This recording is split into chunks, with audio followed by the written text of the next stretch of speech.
welcome to Stories for Wonderful Children. I'm Dan Wendelin, your host and storyteller.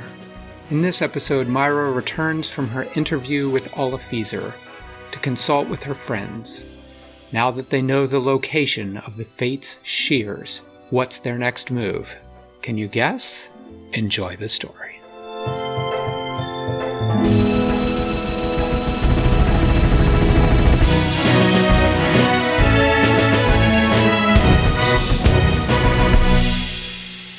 By the time Myra arrived at the school cafeteria for dinner, Corin had already assembled everyone around their favorite table in the corner. Antoine and Chelsea were there, Tweety was there, Willow and Hetty were there. Myra was mildly surprised to see that even Kisa and Kevin were there. Mom had me name somebody with a K. He's a friend of somebody with a K. It's almost as bad as Corin and Corin. It is. I guess that was only in my head, huh? It's like Lisa, but with a K instead of an L. Quisa. Is that you spell quiche? No, quiche is spelled Quiche. She thought the K sound was a Qu instead of a K. Myra got food and then settled into her seat. "All right," she said. "Here's what I learned at the magic shop.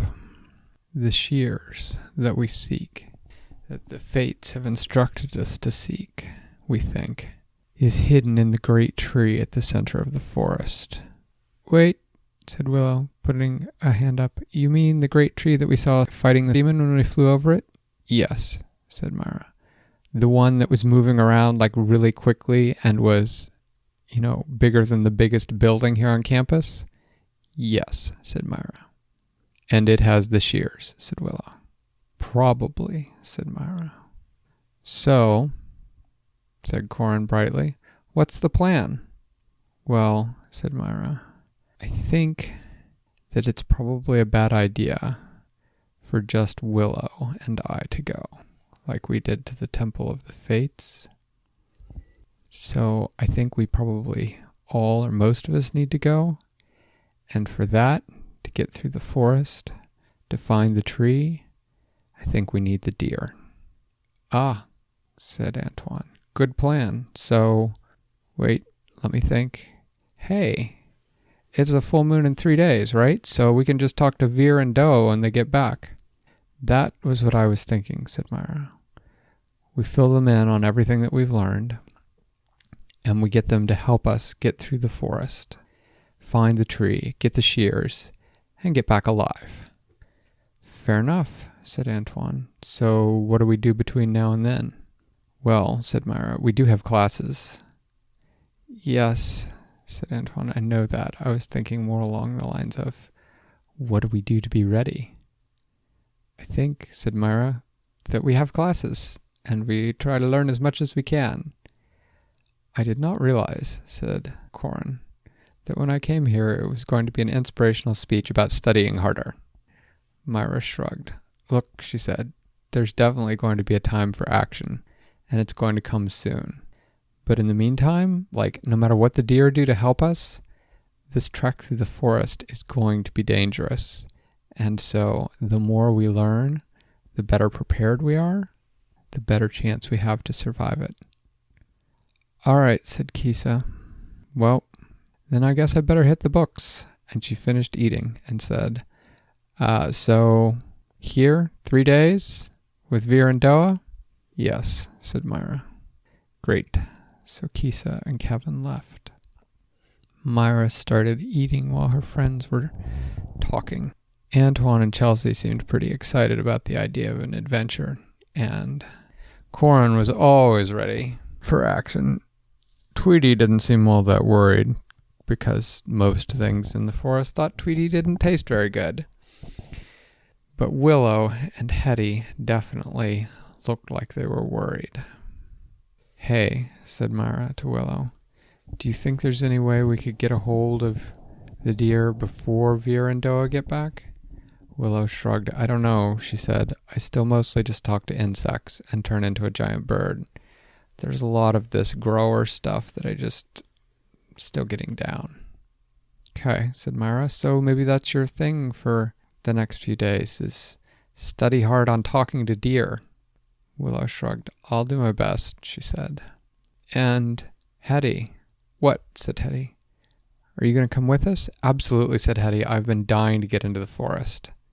Maybe not the best choice of words, said Myra, but I was sort of hoping that you might be able to look into what this great tree is in the center of the forest. Maybe something in zealot classes would know something about that.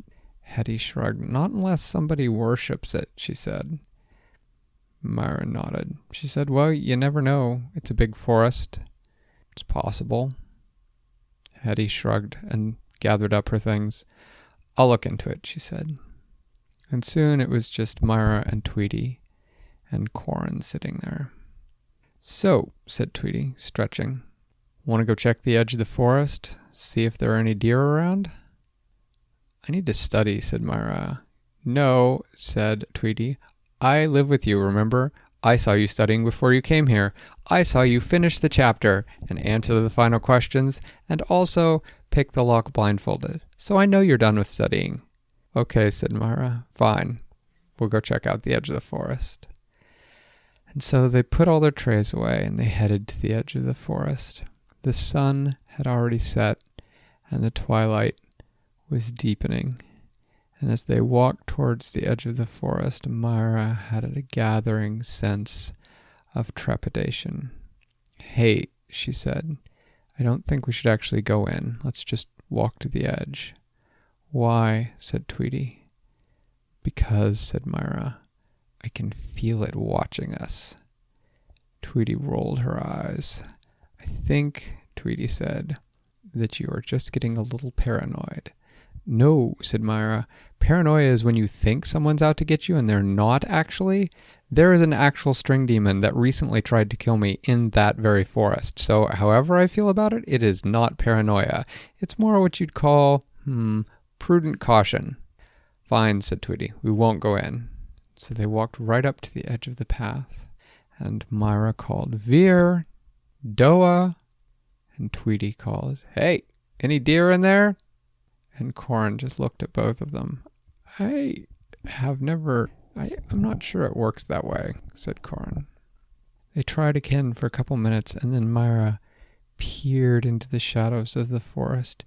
She was 30% sure that she saw a shadow that looked very string demon shaped, but it wasn't moving.